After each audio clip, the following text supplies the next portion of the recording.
Doctor ಬಾಬಾ ಸುಭಾಷ್ ಪತ್ರಿಜಿ ಚೈತನ್ಯ ಮಹಾಪ್ರಭುಗಳು ಸ್ವರ್ಣಮಾಲಾ ಅಮ್ಮನವರ ಆಶೀರ್ವಾದ ಮತ್ತೆ ಈ ಮಹತಾರ್ ಫೌಂಡೇಶನ್ ಸಂಸ್ಥಾಪಕರಾದಂತ ನಾಥ್ ಗುರುಜಿಗಳ ಪಾದಾರವಿಂದಗಳಿಗೆ ನನ್ನ ಆತ್ಮ ಪ್ರಣಾಮಗಳನ್ನು ಸಲ್ಲಿಸುತ್ತಾ, ನನ್ನ ಜನ್ಮ ಕೊಟ್ಟ ತಂದೆ ತಾಯಿಗಳು ಕೂಡ ನನ್ನ ಆತ್ಮ ಪ್ರಣಾಮಗಳನ್ನು ಸಲ್ಲಿಸುತ್ತಾ, ಈ ಒಂದು ನನಗೆ ಕೊಟ್ಟಿರ್ತಕ್ಕಂಥ ಒಂದು ಟಾಪಿಕ್ ಬಂದು ಮನೆಮದ್ದುಗಳು ಮಾಸ್ಟರ್ಸ್.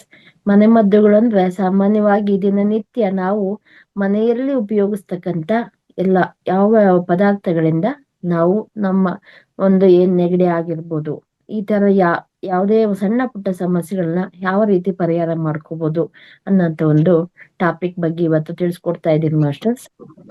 ಮೊದಲಿಗೆ ಬಂದು ಸಾಮಾನ್ಯವಾಗಿ ಮಳೆಗಾಲ ಅಂತಂದಾಗ ಒಂದು ಕೆಮ್ಮು, ಜ್ವರ, ನೆಗಡಿ, ಕೋಲ್ಡ್ ಆಯ್ತು ಅಂದ್ರೆ ಆ ತರ ಒಂದು ಕಫ ಕಟ್ಕೊಳ್ಳುವಂಥದ್ದು, ಕೆಮ್ಮಾಗುವಂಥದ್ದು, ಈ ತರ. ಇದಕ್ಕೆ ಒಂದು ಮನೆ ಮದ್ದು ಬಂದು 2 ವೀಳ್ಯದೆಲೆ ತಗೊಂಡು 9 ತುಳಸಿ ದಳ ಮತ್ತೆ 2 ರಿಂದ 3 ಕಾಳ್ಮೆಣಸು, ಒಂದು ಅರ್ಧ ಚೂರು ತುಂಡು ಶುಂಠಿ ಮತ್ತೆ ಇವಿಷ್ಟನ್ನು ಕುಟ್ಟಿ ರಸ ತೆಗೆದು ಅದಕ್ಕೆ ಅರ್ಧ ಚಮಚ ಜೇನುತುಪ್ಪನ ಮಿಕ್ಸ್ ಮಾಡಿ ನಾವು ಬೆಳಗ್ಗೆ ಟೈಮಲ್ಲಿ ಮಾರ್ನಿಂಗ್ ಟೈಮಲ್ಲಿ ತಗೊಂಡ್ರೆ ಕಫ ಕ್ಲಿಯರ್ ಆಗುತ್ತೆ ಅಂತ ಹೇಳ್ಬೋದು. ಮತ್ತೆ ಇನ್ನೊಂದು ಒಂದು ಮೆಡಿಸಿನ್ ಬಂದು ಲವಂಗ ಮತ್ತೆ ಏಲಕ್ಕಿ, ಒಂದು ಏಲಕ್ಕಿ, ಇವೆರಡನ್ನ ಸಮ ಪ್ರಮಾಣದಲ್ಲಿ ತೆಗೆದುಕೊಂಡು ಅದನ್ನು ಕೂಡ ಕುಟ್ಟಿ 1/4 ಸ್ಪೂನ್ ಅಷ್ಟು ಪೌಡ್ರನ್ನ 1 ಸ್ಪೂನ್ ಜೇನುತುಪ್ಪದಲ್ಲಿ ನಾವು ಬೆಳಗ್ಗೆ ಎದ್ದಿದ ತಕ್ಷಣ ಮಾರ್ನಿಂಗ್ ಟೈಮಲ್ಲಿ ಅದನ್ನ ತಗೊಂಡ್ರು ಸಮೇತ ಇದನ್ನ ಕಂಟಿನ್ಯೂಸ್ ಆಗಿ ಎಷ್ಟು ದಿನ ಉಪಯೋಗಿಸ್ಬೇಕಪ್ಪ ಅಂತಂದ್ರೆ ಒಂದು ವಾರ, 10 ದಿನಗಳ ಕಾಲ ನಮ್ಗೆ ನೆಗಡಿ ಕೆಮ್ಮು ಹೋಗುತ್ತಂದ್ರೆ 1 ವಾರ ಇಲ್ಲ 10 ದಿನಗಳ ಕಾಲ ಅದನ್ನ ತಗೊಳ್ಳೋಂಥದ್ದು ಮಾಸ್ಟರ್ಸ್. ಇನ್ನ ನೆಕ್ಸ್ಟ್ ನಾವು ಕೆಲವೊಬ್ಬರಿಗೆ ವೀಸಿಂಗ್ ಪ್ರಾಬ್ಲಮ್, ತುಂಬಾ ಉಸಿರಾಟದ ತೊಂದರೆ ಇರುತ್ತೆ ಮಾಸ್ಟರ್ಸ್. ಅವ್ರಿಗೆ ಬೇಕಾಗಂತ ಪದಾರ್ಥಗಳು ಅರಿಶಿಣದ ಕೊಂಬು 1, ಹಸಿ ಶುಂಠಿ ಅರ್ಧ ತುಂಡು, ಕಾಳು ಮೆಣಸು 5 ರಿಂದ 6, ದಾಲ್ಚಿನ್ನಿ ಚಕ್ಕೆ 1 ಇಂಚು, ಬೆಲ್ಲ ಅರ್ಧ ಪೀಸು. ಇಷ್ಟನ್ನ ನಾವು ಒಂದು ಟೀ ರೂಪದಲ್ಲಿ 1 ಕಪ್ ಪಾತ್ರೆ, ಒಂದು ಬಟ್ಲಿಗೆ 2 ರಿಂದ 3 ಕಪ್ ಅಷ್ಟು ನೀರನ್ನ ಹಾಕಿ ಇವಿಷ್ಟನ್ನು ಕುಟ್ಟಿ ಅದ್ರಲ್ಲಿ ಹಾಕ್ಬಿಟ್ಟು ಚೆನ್ನಾಗಿ ಮಳಿಸ್ಬಿಟ್ಟು ಬಾಯ್ಲ್ ಮಾಡಿ ಅದಕ್ಕೆ ಸ್ವಲ್ಪ ಬೆಲ್ಲ ಮತ್ತೆ ಹಾಲನ್ನ ಸೇರಿಸಿ ಅದನ್ನ ಕುಡಿಯೋದ್ರಿಂದ ನಮ್ಮ ಉಸಿರಾಟದ ತೊಂದರೆ ನಿವಾರಣೆ ಆಗುತ್ತೆ ಮಾಸ್ಟರ್ಸ್. ಇದು ಮಧುಮೇಹಿಗಳಿಗೆ ತುಂಬಾ ಉಪಯುಕ್ತವಾದಂತಹ ಒಂದು ಮನೆಮದ್ದು ಮಾಸ್ಟರ್ಸ್.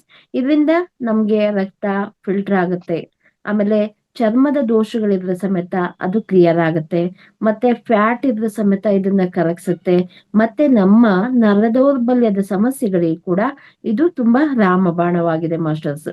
ಇದನ್ನ ದಿನಕ್ಕೆ 2 ಸಾರಿ ನಾವು ಬಳಸುವಂಥದ್ದು ಮಾಸ್ಟರ್ಸ್.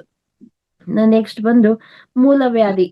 ತುಂಬಾ ಜನಗಳಿಗೆ ಇದು, ಯಾಕಂದ್ರೆ ಈ ಒಂದು ಜನರೇಷನ್ ಅಲ್ಲಿ ಅಕಸ್ಮಾತ್ ಈ ಟೈಮಲ್ಲಿ ಅಂದ್ರೆ ಖಾರ ಪದಾರ್ಥಗಳನ್ನ, ತುಂಬಾ ಮಸಾಲೆಯುಕ್ತ ಪದಾರ್ಥಗಳನ್ನ ಅತಿಯಾಗಿ ತಿಂದಾಗ ಅದು ಮೂಲವ್ಯಾಧಿಗೆ, ಅದು ಮಲಬದ್ಧತೆ ಸ್ಟಾರ್ಟ್ ಆಗಿ ಜೀರ್ಣ ಆಗದೆ, ತಿಂದಂತ ಆಹಾರ ಜೀರ್ಣ ಆಗದೆ ಅದು ಮಲ ಗಟ್ಟಿಯಾಗಿ ನಮ್ಗೆ ಆ ಭಾಗದಲ್ಲಿ ಮಲ ಆಚೆ ಹೋಗ್ಬೇಕಾದ್ರೆ, ಹೊರಗಡೆ ಬರ್ಬೇಕಾದ್ರೆ ತುಂಬಾ ಉರಿ ಆಗಂಥದ್ದು, ತುಂಬಾ ನೋವಾಗಂಥದ್ದು. ಇದಕ್ಕೆ ಒಂದು ನಮ್ಮಲ್ಲಿ ಸಿಗುವಂಥದ್ದು ಅಂದ್ರೆ ಪ್ರಕೃತಿದತ್ತವಾಗಿ ಸಿಗುವಂತ ಒಂದು ಮೆಡಿಷನ್ ಮುಟ್ಟಿದರೆ ಮುನಿ ಅಥವಾ ನಾಚಿಕೆ ಮುಳ್ಳು ಅಂತ ಕರಿತೀವಿ. ಈ ಸೊಪ್ಪನ್ನ ತಗೊಬಂದು ಒಂದು ಪಾತ್ರೆಯಲ್ಲಿ ನೀರ್ ಹಾಕಿ ಅದಕ್ಕೆ ಮುಟ್ಟಿದರೆ ಮುನಿ ಸೊಪ್ಪನ್ನ ಹಾಕಿ ಸ್ವಲ್ಪ ಬೆಲ್ಲವನ್ನ ಹಾಕಿ ಸ್ವಲ್ಪ ಏಲಕ್ಕಿ ಪುಡಿಯನ್ನ ಹಾಕಿ ಚೆನ್ನಾಗಿ ಕುದಿಸ್ಬೇಕು ಮಾಸ್ಟರ್ಸ್. ಕುದಿಸ್ಬಿಟ್ಟು ಸೋಸ್ಬಿಟ್ಟು ಅದಕ್ಕೆ ಸ್ವಲ್ಪ ನಿಂಬೆಹಣ್ಣ ರಸನ ಇಂಟ್ಕೊಂಡು ನಾವು ಮಾರ್ನಿಂಗ್ ಟೈಮಲ್ಲಿ ಊಟಕ್ಕೆ ಮುಂಚೆ ಇಲ್ಲ ರಾತ್ರಿ ಊಟಕ್ಕೆ ಮುಂಚೆ ಇದನ್ನ ದಿನಕ್ಕೆ 2 ಟೈಮ್ ಕುಡಿಯುವಂಥದ್ದು ಮಾಸ್ಟರ್ಸ್. ಇದರಿಂದ ಉರಿ, ನೋವು ಮತ್ತೆ ರಕ್ತ ಬೀಳುವಂಥದ್ದು ಎಲ್ಲಾರು ಕೂಡ ನಿವಾರಣೆ ಆಗುತ್ತೆ. ಮತ್ತೆ ಹೊಟ್ಟೆ ಒಳಗೆ ಜಂತು ಹುಳುಗಳಿದ್ರೆ ಸಮೇತ ಇದು ಸಾಯ್ತವೆ, ಮತ್ತೆ ಕರುಳುಗಳ ಮೇಲೆ ಹುಣ್ಣುಗಳಿದ್ರೆ ಸಮೇತ ಇದು ಕ್ಲಿಯರ್ ಆಗುತ್ತೆ ಮಾಸ್ಟರ್ಸ್. ಇದನ್ನ ಯಾರು ಬಳಸಬಾರ್ದು ಅಂದ್ರೆ ಇದನ್ನ ಗರ್ಭಿಣಿಯರು ಮತ್ತೆ ಮಕ್ಕಳು, ಚಿಕ್ಕ ಮಕ್ಕಳು ಇರೋಂಥವ್ರು ಅದನ್ನ ಬಳಸಬಾರ್ದು ಮಾಸ್ಟರ್ಸ್. ಇನ್ನ ಅಜೀರ್ಣದ ಸಮಸ್ಯೆಗೆ ಬಂದು, ಆಮೇಲೆ ರಕ್ತ ಇನ್ಫೆಕ್ಷನ್ ಆಗಿರ್ರೆ ಮೂಲಂಗಿ ಯಾಕೆಂದ್ರೆ ನಾವು ದಿನನಿತ್ಯ ಉಪಯೋಗಿಸ್ತಾ ಇರ್ತೀವಿ ಮಾಸ್ಟರ್ಸ್. ಈ ಒಂದು ಇದೊಂದು ತರಕಾರಿ ಮೂಲಂಗಿ ತಿನ್ನುವುದರಿಂದ, ಮತ್ತೆ ಅದನ್ನ ಸಾಂಬಾರ್ ಮಾಡ್ಕೊಂಡು ತಿನ್ನೋದ್ರಿಂದ, ಅಥವಾ ಚಟ್ನಿ ಮಾಡ್ಕೊಂಡು ತಿನ್ನೋದ್ರಿಂದ, ಇಲ್ಲ ಸಲಾಡ್ ರೀತಿಲೂ ಸಮೇತ ಅದನ್ನ ತಿನ್ಬೋದು, ಇಲ್ಲ ಸಿಹಿಯಾಗಿ ಸಮೇತ ಅದನ್ನ ನಾವು ಯೂಸ್ ಮಾಡ್ಬೋದು ಮಾಸ್ಟರ್ಸ್. ಇದು ರಕ್ತ ಶುದ್ಧೀಕರಣ ಮಾಡುತ್ತೆ, ದಪ್ಪ ಇರೋರ್ನ ಸಣ್ಣ ಆಗ್ತಾರೆ. ಆಮೇಲೆ ತುಂಬಾ ಯಥೇಚ್ಛವಾಗಿ ಅಕಸ್ಮಾತ್ ಚೆನ್ನಾಗಿದೆ ಅಂತ ಯಥೇಚ್ಛವಾಗಿ ತಿಂದ್ರೆ ಕೂಡ ಆಹಾರ ಕೂಡ ತುಂಬಾ ಚೆನ್ನಾಗಿ ಜೀರ್ಣ ಆಗುತ್ತೆ ಮಾಸ್ಟರ್ಸ್. ಇನ್ನ ಸಾಮಾನ್ಯವಾಗಿ ಈಗ ಏಜ್ ಪರ್ಸನ್ಸ್ಗಳು ಇರ್ಬೋದು, ಈಗ ಮುಟ್ಟು ನಿಂತಿರೋರ್ಗಾಗ್ಬೋದು, ಹೆಣ್ಣು ಮಕ್ಕಳಿಗೆ ಅಂದ್ರೆ ಈಗ ಸ್ವಲ್ಪ ಒಂದು 30 ರಿಂದ 45 ಏಜ್ ಪರ್ಸನ್ಸ್ಗಳಿಗೆ ಬಿಳಿ ಮುಟ್ಟು ಅಥವಾ ಬಿಳಿ ಸೆರಗು ಅಂತ ಹೋಗ್ತಾ ಇರತ್ತೆ ಮಾಸ್ಟರ್ಸ್. ಅದು ಹೋಗೋದ್ರಿಂದ ಬಾಡಿಲಿ ತುಂಬಾ ನಿಶಕ್ತಿ ಆಗುತ್ತೆ, ತುಂಬಾ ಸುಸ್ತಾಗತ್ತೆ, ತುಂಬಾ ಆಯಾಸ ಆಗತ್ತೆ, ಏನೋ ಒಂಥರ ಮನ್ಸಿಗೆ ಬಹಳ ವೇದನೆ ಆಗುತ್ತೆ ಮಾಸ್ಟರ್ಸ್. ಅದಕ್ಕೆ ಒಂದು ಮನೆ ಬಂದು ಒಂದು, ಯಾಕೆಂದ್ರೆ ಸಾಮಾನ್ಯವಾಗಿ ಇದು ಎಲ್ಲರಿಗೂ ಗೊತ್ತಿರೋಂಥದ್ದನ್ನೇ, ಬಿಳಿ ದಾಸವಾಳದ ಹೂವು ಅಥವಾ ಬಿಳಿ ದಾಸವಾಳದ ಹೂವಿನ ಕಾಂಡ ಇರ್ಬೋದು, ಅಥವಾ ಅದ್ರದ್ದು ಬೇರೆ ಇರ್ಬೋದು, ಎಲ್ಲವೂ ಕೂಡ ಎಲೆ, ಹೂವು, ಕಾಂಡ, ಬೇರು ಪ್ರತಿಯೊಂದು ಕೂಡ ಅದು ತುಂಬಾ ಉಪಯುಕ್ತವಾಗಿರುತ್ತೆ ಮಾಸ್ಟರ್ಸ್. ಇದು ಬಿಳಿ ದಾಸವಾಳದ ಹೂವನ್ನ ಬಿಡಿಸ್ಬಿಟ್ಟು ಅದರಲ್ಲಿರೋ ದಳನ ತೆಗೆದು ಅದನ್ನ ದೋಸೆ ಹಿಟ್ಟಿಗೆ ಇಲ್ಲ ಚಪಾತಿ ಹಿಟ್ಟಿಗೆ ರುಬ್ಬಿಟ್ಟು ಅದರಲ್ಲಿ ಮಿಕ್ಸ್ ಮಾಡ್ಕೊಂಡು ನಾವು ದೋಸೆ ಮಾಡ್ಕೊಂಡು ತಿನ್ಬೋದು, ಇಲ್ಲ ಇಡ್ಲಿ ಮಾಡ್ಕೊಂಡು ತಿನ್ಬೋದು. ಈ ರೀತಿ ಮಾಡಿದಾಗಲೂ ಕೂಡ ಅದು ಅಂತ ಅಂದ್ರೆ ನಾವು ತಿಂತ 1 ತಿಂಗಳು 2 ತಿಂಗಳು ಅದನ್ನ ಯೂಸ್ ಮಾಡೋದ್ರಿಂದ ಸಮೇತ ಅದು ಕ್ಲಿಯರ್ ಆಗುತ್ತೆ ಮಾಸ್ಟರ್ಸ್. ಮತ್ತೆ ಏನು ಬೇರೆ ಅದನ್ನ ಮಜ್ಜಿಗೆ ಒಳಗೆ ತೆಗೆದ್ಬಿಟ್ಟು ಅದನ್ನ ಮಜ್ಜಿಗೆಗೆ ಮಿಕ್ಸ್ ಮಾಡ್ಕೊಂಡು ಅದನ್ನ ದಿನಕ್ಕೆ ಒಂದ್ಸಾರಿ ನಾವು 1 ತಿಂಗಳ ಕಾಲ ಯೂಸ್ ಮಾಡಿದ್ರೆ ಸಮೇತ ಅದು ಕೂಡ ಬೇಗ ಹುಷಾರಾಗುತ್ತೆ ಮಾಸ್ಟರ್ಸ್. ಇನ್ನು ಬಂದು ಋತುಚಕ್ರದ ಸಮಯದಲ್ಲಿ ರಕ್ತಸ್ರಾವ ಆಗುವಂಥದ್ದು ಮಾಸ್ಟರ್ಸ್. ಅಂದ್ರೆ ಈಗ ಅಕಸ್ಮಾತ್ ಕೆಲವರಿಗೂ ಎಂಡಿಂಗ್ ಟೈಮಲ್ಲೋ ಇಲ್ಲ ಮಿಡ್ಲಲ್ಲೋ, ಅಂದ್ರೆ ಕೆಲವೊಬ್ಬರಿಗೆ ಪೀರಿಯಡ್ಸ್ ಆಯ್ತು ಅಂದ್ರೆ ಅದು ಕಂಟಿನ್ಯೂಸ್ ಆಗಿ 1 ತಿಂಗಳ ಕಾಲ ಅದು ಹೋಗ್ತಾನೆ ಇರುತ್ತೆ ಮಾಸ್ಟರ್, ಸ್ಟಾಪ್ ಆಗೋದಿಲ್ಲ ಕೆಲವೊಂದು ಟೈಮಲ್ಲಿ. ಆ ಒಂದು ಇದಕ್ಕೆ ಒಂದು ಮನೆಮದ್ದು ಲಾವಂಚದ ಬೇರು. ಇದು ಸಾಮಾನ್ಯವಾಗಿ ತುಂಬಾ ಗಮ್ ಅಂತ ಸ್ಮೆಲ್ ಬರ್ತಾ ಇರುತ್ತೆ ಮಾಸ್ಟರ್ಸ್. ಅದು ಗಂದಿಗೆ ಅಂಗಳಲ್ಲಿ ಸಿಗುತ್ತೆ ಮಾಸ್ಟರ್ಸ್. ಆ ಲಾವಂಚ ಬೇರನ್ನ ತಗೊಬಂದು ಸಣ್ಣದಾಗಿ ಕತ್ತರಿಯಲ್ಲಿ ಸಣ್ಣದಾಗಿ ಕಟ್ ಮಾಡ್ಕೊಂಡು ಅದನ್ನ ಪುಡಿ ಮಾಡ್ಕೊಂಡು ನುಣ್ಣಗೆ ಜರಡಿ ಮಾಡಿ ಅದನ್ನೊಂದು ಬಾಟ್ಲಲ್ಲಿ ಶೇಖರಿಸಿಟ್ಕೊಂಡು, ಇದಕ್ಕೆ ಅಕ್ಕಿ ಫಸ್ಟ್ ಟೈಮ್ ಒಂದ್ಸರಿ ತೊಳೆದ್ಬಿಡಿ ಮಾಸ್ಟರ್ಸ್. 2ನೇ ಸರಿಲಿ ನಾವು ಅಕ್ಕಿ ತೊಳಿತೀವಲ್ಲ, ಆ ನೀರಲ್ಲಿ 1 ಗ್ಲಾಸ್ ನೀರಲ್ಲಿ 1 ಸ್ಪೂನ್ ಈ ಲಾವಂಚದ ಬೇರಿನ ಪುಡಿಯನ್ನ ಮಿಕ್ಸ್ ಮಾಡಿ ಕುಡಿಯೋದ್ರಿಂದ ಕೂಡ ಅದು ಕಾಲಕ್ರಮೇಣ, ಅಂದ್ರೆ ಈಗ ಪ್ರೆಸೆಂಟ್ ಆಗಿದ್ರಲ್ಲ, ನೆಕ್ಸ್ಟ್ ಮಂತ್ ಆಗುವಂತ ಮೂಮೆಂಟ್ ಅಲ್ಲಿ ಅದು ಕಡಿಮೆ ಆಗ್ತಾ ಬರುತ್ತೆ ಮಾಸ್ಟರ್ಸ್. ಅದಕ್ಕೆ ಇನ್ನೂ 2 ಮನೆಮದ್ದುಗಳಿದಾವೆ.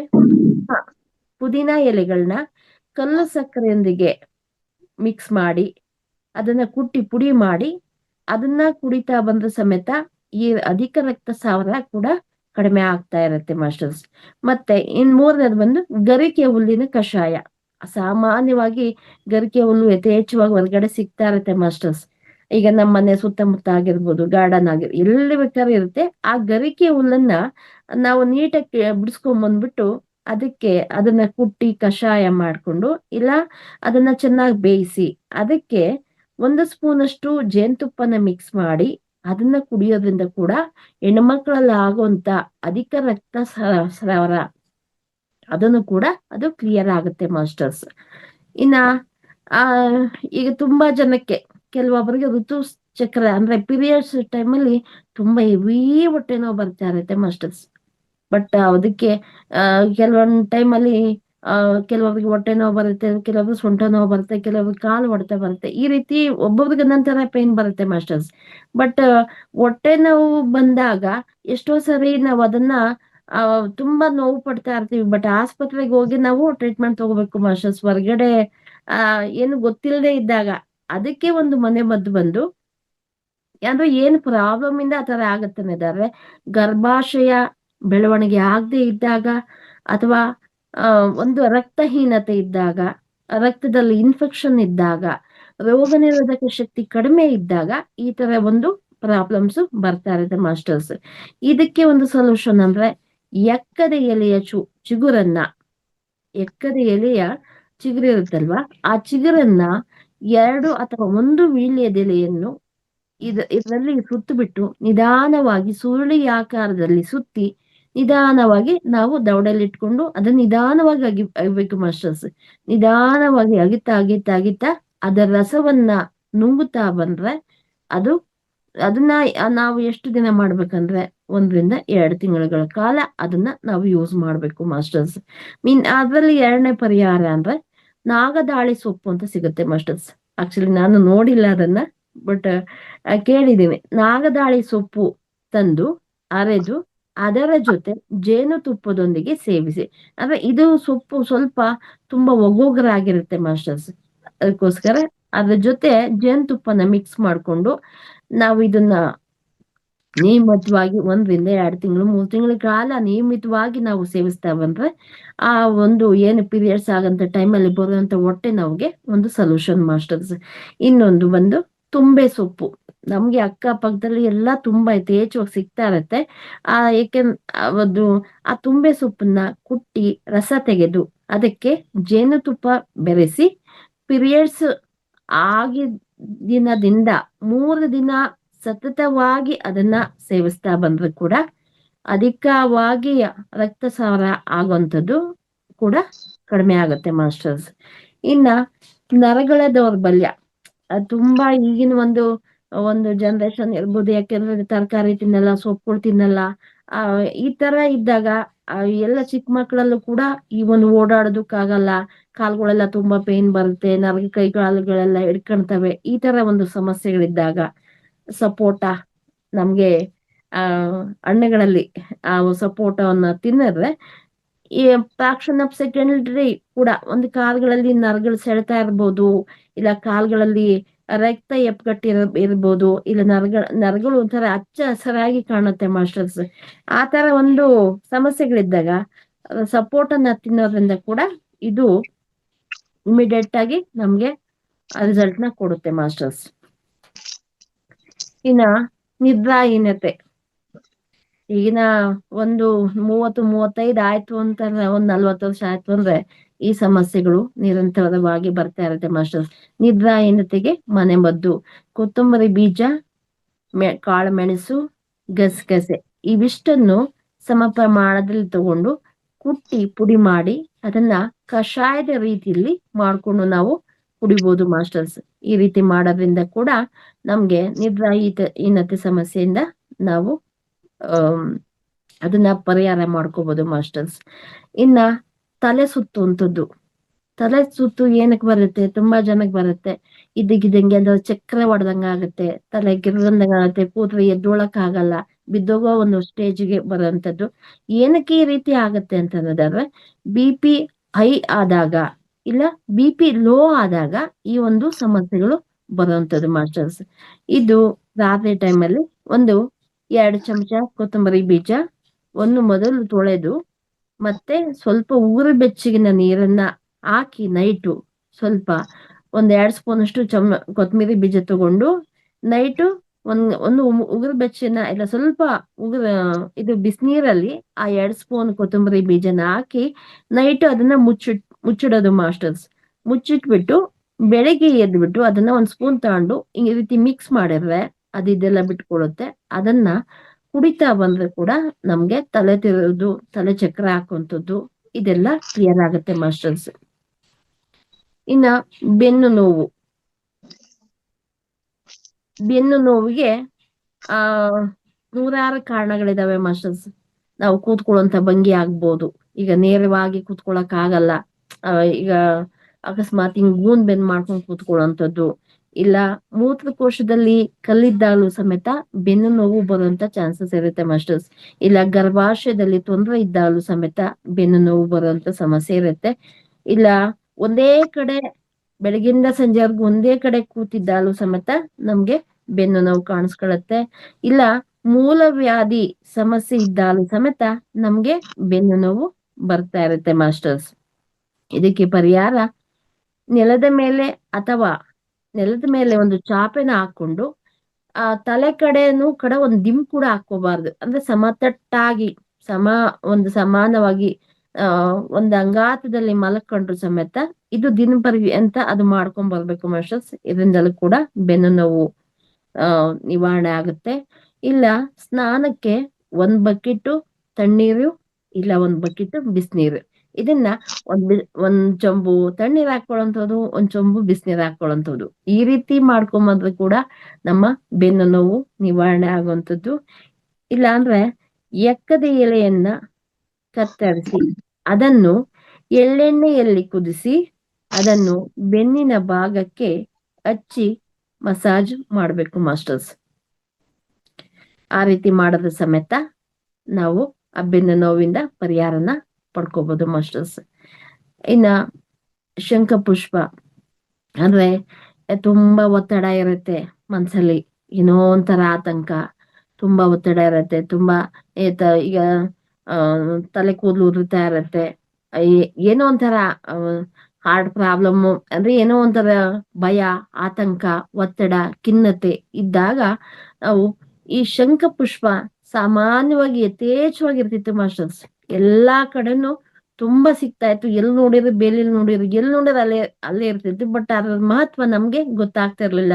ಈಗ ಅದು ನಮ್ಗೆ ಸಿಗ್ಬೇಕು ಅಂದ್ರೆ ಹೊರಗಡೆಯಿಂದ ಕೊಂಡ್ಕೊಂಡು ಬರೋಂತ ಒಂದು ಪರಿಸ್ಥಿತಿ ಆಗಿದೆ ಮಾಸ್ಟರ್ಸ್. ನೀಲಿ ಶಂಖ ಪುಷ್ಪ ಇದನ್ನ 2 ಕಪ್ ನೀರಿಗೆ ಇಲ್ಲ ಅದನ್ನ ನೀವು ಚೂರ್ಣ ಆಗಿ ಆದ್ರೂ ಯಥೇಚ್ಛವಾಗಿ ಸಿಗುತ್ತೆ ಅನ್ನೋದಾದ್ರೆ ಆ ಹೂಗಳನ್ನೆಲ್ಲ ಬಿಡಿಸ್ಕೊಂಬಂದು ಒಣಗಿಸ್ಕೊಂಡು ಪೌಡ್ರು ರೀತಿಲಾದ್ರೂ ನೀವು ಯೂಸ್ ಮಾಡ್ಬೋದು ಮಾಸ್ಟರ್ಸ್. ಇಲ್ಲ ಅಂತಂದ್ರೆ ಅದನ್ನ ಇಲ್ಲ ಹೂಗಳನ್ನ ತಗೊಬಂದು ನೀವು ಒಂದು ಕಷಾಯದ ರೀತಿಲಿ ಇಲ್ಲ ಒಂದು ಟೀ ರೀತಿಲಿ ನಾವು ಅದನ್ನ ಯೂಸ್ ಮಾಡ್ಬೋದು ಮಾಸ್ಟರ್ಸ್. ಯಾವ ರೀತಿ ಯೂಸ್ ಮಾಡ್ಬೇಕಂದ್ರೆ 2 ಕಪ್ ನೀರಿಗೆ 1 ಸ್ಪೂನು ಚೂರ್ಣ ಒಂದು ಪೌಡ್ರ್ ಮಾಡ್ಕೊಳ್ಳೋದಾದ್ರೆ 1 ಸ್ಪೂನು ಶಂಖ ಪುಷ್ಪದ ಪೌಡ್ರನ್ನ ಹಾಕಿ ಕುದಿಸಿ ಅದಕ್ಕೆ ಚಕ್ಕೆ, ಹಸಿ ಶುಂಠಿ ಇವಿಷ್ಟನ್ನ ಹಾಕ್ಬಿಟ್ಟು ಸ್ವಲ್ಪ ಅರ್ಧ ಇಂಚು ಬೆಲ್ಲನ ಹಾಕಿ, ಅಂದ್ರೆ ನಮ್ಮ ಮನೇಲಿ ಎಷ್ಟು ಜನ ಇರ್ತಾರೆ, ಅಕಸ್ಮಾತ್ ಎಲ್ರು ಕುಡಿಯೋದಾದ್ರೆ ಇಲ್ಲ ಒಬ್ಬರಿಗೆ ಕುಡಿಯೋದಾದ್ರೂ ಇಷ್ಟು ಪ್ರಮಾಣದಲ್ಲಿ ನಾವು ಹಾಕೊಂಡು ಅದನ್ನ ಚೆನ್ನಾಗಿ ಕುದಿಸಿ ಅದನ್ನ 1 ಕಪ್ ಟೀ ಟೈಪು ನಾವು ಮಾರ್ನಿಂಗು ಅದನ್ನ ಕುಡಿಬೋದು ಮಾಸ್ಟರ್ಸ್. ಇದಕ್ಕೆ ಸ್ವಲ್ಪ ನಿಂಬೆ ರಸನ ಮಿಕ್ಸ್ ಮಾಡ್ಕೊಂಡು ಕೂಡ ನಾವು ಮಾರ್ನಿಂಗ್ ಟೈಮಲ್ಲಿ ಕುಡಿಬೋದು. ಇದರಿಂದ ನಮ್ಮ ಮನ್ಸಲ್ಲಿರೋಂಥ ಒತ್ತಡ ಆಗ್ಬೋದು, ತಲೆ ಕೂದಲು ಉದುರಂತ ಸಮಸ್ಯೆಗಳಾಗ್ಬೋದು, ಇಲ್ಲ ಹಾರ್ಟ್ ಅಲ್ಲಿ ಒಂದು ಬ್ಲಾಕೇಜ್ ಇರೋಂಥ ಸಮಸ್ಯೆಗಳಾಗ್ಬೋದು, ಇಲ್ಲ ಚರ್ಮ ಸುಕ್ಕು ಕಟ್ಟುವಿಕೆ ಇದನ್ನ ಕೂಡ ಮತ್ತೆ ನಿದ್ರಾಹೀನತೆಯನ್ನ ಕೂಡ ಇದು ನಿವಾರಣೆ ಮಾಡುತ್ತೆ ಮಾಸ್ಟರ್ಸ್. ಇನ್ನ ಸಣ್ಣ ಇರೋರು ದಪ್ಪ ಆಗ್ಬೇಕು, ದಪ್ಪ ಇರೋರಿಗೆ ಕಡಿಮೆ ಆಗ್ಬೇಕು ಅನ್ನೋದು ಒಂದು ಸಮಸ್ಯೆನ ಅದಾದ್ರೆ ಸಣ್ಣ ಇರೋರ್ಗೆ ದಪ್ಪ ಆಗ್ಬೇಕು ಅನ್ನೋದು ಕೂಡ ಒಂದು ಇದಾಗಿರುತ್ತೆ ಮಾಸ್ಟರ್ಸ್. ದಪ್ಪ ಆಗ್ಬೇಕು ಅನ್ನೋಂಥ ವ್ಯಕ್ತಿಗಳು ದಿನನಿತ್ಯ ನಮ್ಮ ಮನೆಯಲ್ಲಿ ಇರುವಂತದ್ದು ಒಂದು ಈರುಳ್ಳಿ, ಒಂದು ಸಣ್ಣ ಈರುಳ್ಳಿನ ಅದಕ್ಕೆ ಸಮ ಪ್ರಮಾಣದಲ್ಲಿ ಸ್ವಲ್ಪ ಬೆಲ್ಲನ ತಗೊಂಡು ಎರಡನ್ನೂ ಸಮ ಪ್ರಮಾಣದಲ್ಲಿ ದಿನಾ ಬೆಳಗ್ಗೆ ತಿನ್ನುತ್ತಾ ಬಂದ್ರೆ 3 ತಿಂಗಳ ಕಾಲ ಅದನ್ನ ಸೇವಿಸ್ಬೇಕು ಮಾಸ್ಟರ್ಸ್. ತಿಂತಾ ಬಂದ್ರೆ ಆಗ ಅವ್ರಿಗೆ ದಪ್ಪ ಆಗುವಂತ ಚಾನ್ಸಸ್ ಇರುತ್ತೆ ಮಾಸ್ಟರ್ಸ್. ಇನ್ನ ಏನ್ ಮಾಡಿದ್ರೆ ಅಂದ್ರೆ ನಮ್ಗೆ ಈ ಸಾಮಾನ್ಯವಾಗಿ ಮಕ್ಕಳಾದ್ಮೇಲಂತೂ ಹೊಟ್ಟೆ ಸುತ್ತ ಹೆವಿ ಒಂದು ಫ್ಯಾಟು ಶೇಖರಣೆ ಆಗ್ಬಿಡುತ್ತೆ. ಏನ್ ಮಾಡಿದ್ರು ಸಮೇತ ನಾವು ಸಣ್ಣ ಆಗೋದಕ್ಕೆ ಆಗಲ್ಲ ಮಾಸ್ಟರ್ಸ್. ಆ ಒಂದು ಟೈಮಲ್ಲಿ 4 ಲವಂಗ, 4 ಮೆಣಸು, 1 ಒಣಶುಂಠಿ ಇಷ್ಟನ್ನು ಕುಟ್ಟಿ ಪ್ರಮಾಣದಲ್ಲಿ ದಿನಕ್ಕೆ 2 ಸಾರಿ ಜೇನುತುಪ್ಪದೊಂದಿಗೆ ಸೇವಿಸ್ತಾ ಬಂದ್ರೆ ನಮ್ಮ ಹೊಟ್ಟೆಯ ಸುತ್ತ ಇರುವಂತ ಏನು ಬ್ಯಾಡ್ ಕೊಲೆಸ್ಟ್ರಾಲ್ ಇರುತ್ತಲ್ಲ ಮಾಸ್ಟರ್ಸ್, ಅದು ಕೂಡ ಕ್ಲಿಯರ್ ಆಗುತ್ತೆ ಮಾಸ್ಟರ್ಸ್. ಮೇಡಮ್ ಟೈಮ್ ಇದೆಯಾ ಸುತೇಜ ಮ್ಯಾಮ್? ನಿಮಗೆ 20 ನಿಮಿಷ ಅಲ್ವಾ? ಮೇಡಮ್ ನೋಡಿ ಟೈಮ್ 20 ನಿಮಿಷ ಆಗಿದೆ ನೋಡಿ. ನಿಮ್ದಿನ ಎಷ್ಟೊತ್ತಾಗ್ಬೋದು? ಇಲ್ಲ ಮೇಡಮ್ ಆಯ್ತು, ಮುಗಿಸಿದ್ರೆ ಮುಗಿಸ್ತೀನಿ. ಅಲ್ಲ ಇನ್ನು ಎಷ್ಟೊತ್ತಾಗ್ಬೋದು ಅಂತ, ಒಂದು 5 ನಿಮಿಷ ಬೇಕಾದ್ರೆ ತಗೊಳ್ಳಿ ಅಷ್ಟೇ. ಇಲ್ಲ ಮೇಡಮ್ ಇನ್ನೊಂದು ಮತ್ತೆ ಇನ್ನೊಬ್ರು ಇದಾರಲ್ಲ ಮೇಡಮ್? ಖಂಡಿತ ಖಂಡಿತ ಮೇಡಮ್. ಒಂದು ಇದು ಬಾಳ ಇದ್ರೆ ನೆಕ್ಸ್ಟ್ ಟೈಮ್ ತಗೋಬಂತೆ. ಇಲ್ಲ ಮೇಡಮ್, ತುಂಬಾ ಇದೆ. ಹಾಗಾಗಿ ಇನ್ನೊಂದೇ ಒಂದು ಮೈನ್ ಅದೊಂದು ಹೇಳ್ಬಿಡ್ತೀನಿ ಅಷ್ಟೇನೆ. ಒಂದ್ ನಿಮಿಷ ಹೈಪರ್ ಶಶಿಕಲಾ ಮೇಡಮ್.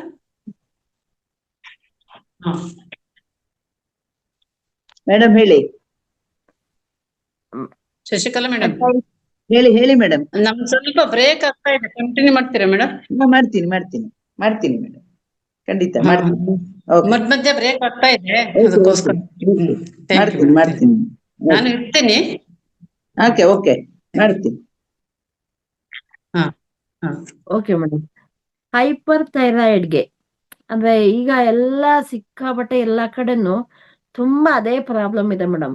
ಏನಕ್ಕೆ ಹೈಪರ್ ಥೈರಾಯ್ಡ್ ಬರುತ್ತೆ ಅಂತಂದ್ರೆ, ನಮ್ಗೆ ಅಂದ್ರೆ ಹೈಪರ್ ಥೈರಾಯ್ಡ್ ಅಂದ್ರೆ ಗ್ಲ್ಯಾಂಡ್ ಹೆಚ್ಚು ಹೆಚ್ಚು ಹಾರ್ಮೋನ್ಗಳನ್ನ ಉತ್ಪತ್ತಿ ಮಾಡಿದಾಗ ತುಂಬಾ ಬೆವರುವಂಥದ್ದು, ಮಾನಸಿಕ ಒತ್ತಡ ಜಾಸ್ತಿ ಆಗಂಥದ್ದು, ಇದ್ದಕ್ಕಿದ್ದಂಗೆ ನಾವ್ ಎಷ್ಟೇ ತಿಂದ್ರು ಎಷ್ಟೇ ಊಟ ಮಾಡಿದ್ರು ಸಮೇತ ಇದ್ದಕ್ಕಿದ್ದಂಗೆ ಸಣ್ಣ ಆಗುವಂಥದ್ದು ಆ ವ್ಯಕ್ತಿ. ಹಾಗೆ ತುಂಬಾ ತಲೆ ಕೂದಲು ಉದುರುವಂಥದ್ದು, ಹೆವಿ ಭಯಂಕರ ತಲೆ ಕೂದಲು ಉದುರುವಂತ ಒಂದು ಸಮಸ್ಯೆ ಅಂತಂದ್ರೆ ಹೈಪರ್ ಥೈರಾಯ್ಡ್ಗೆ. ಇದಕ್ಕೆ ಒಂದು ಸೊಲ್ಯೂಷನ್ ಅಂತ ಬಂದು ನಾವು ಉಪ್ಪಿನ ಪ್ರಮಾಣ ಅಂದ್ರೆ ಅತಿ ಹೆಚ್ಚಾಗಿ ಬೇಡ, ಒಂದು ಆಹಾರದಲ್ಲಿ ಉಪ್ಪಿನ ಅಂಶನ ಸ್ವಲ್ಪ ಮಟ್ಟಿಗೆ ನಾವು ಒಂದು ರುಚಿಗೆ ತಕ್ಕನಾಗಿ ನಾವು ಉಪ್ಪನ್ನ ಸೇರಿಸ್ಕೊಂಡು ಊಟ ಮಾಡುವಂಥದ್ದು. ಮತ್ತೆ ಬಸಳೆ ಸೊಪ್ಪನ್ನ ಇದರಲ್ಲಿ ಬಸಳೆ ಸೊಪ್ಪನ್ನ ತಿನ್ನುವಂಥದ್ದು, ಮತ್ತೆ ಸಿಹಿ ಕುಂಬಳಕಾಯಿ ತಿನ್ಬೇಕು, ಮತ್ತೆ ಹಳದಿ ಬಣ್ಣದ ಹಣ್ಣುಗಳನ್ನ ಯಥೇಚ್ಛವಾಗಿ ತಿನ್ಬೇಕು. ಇದನ್ನ ಒಂದು ನಾವು ಬ್ಯಾಲೆನ್ಸ್ ಮಾಡ್ಬೇಕಂದ್ರೆ. ಆಮೇಲೆ ಅನ್ಗೋನೆ ಸೊಪ್ಪು ಅಂತ ಸಿಗುತ್ತೆ, ಅದನ್ನ ಕೂಡ ನಾವು ಯಥೇಚ್ಛವಾಗಿ ತಿನ್ನುವಂಥದ್ದು. ಮತ್ತೆ ಹಾಲು ಪ್ಲಸ್ ಮೊಸರು, ತುಪ್ಪ, ಮತ್ತೆ ಇದನ್ನ ನಾವು ದಿನನಿತ್ಯ ಒಂದು ಸೇವನೆ ಮಾಡುವಂಥದ್ದು. ಮತ್ತೆ ಪಾಲಕ್ ಸೊಪ್ಪು ಕೂಡ ಇದು ತುಂಬಾ ಉಪಯುಕ್ತ ಮೇಡಮ್, ಅಂದ್ರೆ ನಮ್ಗೆ ಥೈರಾಯ್ಡ್ ಒಂದು ಬ್ಯಾಲೆನ್ಸ್ ನ ಮಾಡೋದಕ್ಕೋಸ್ಕರ.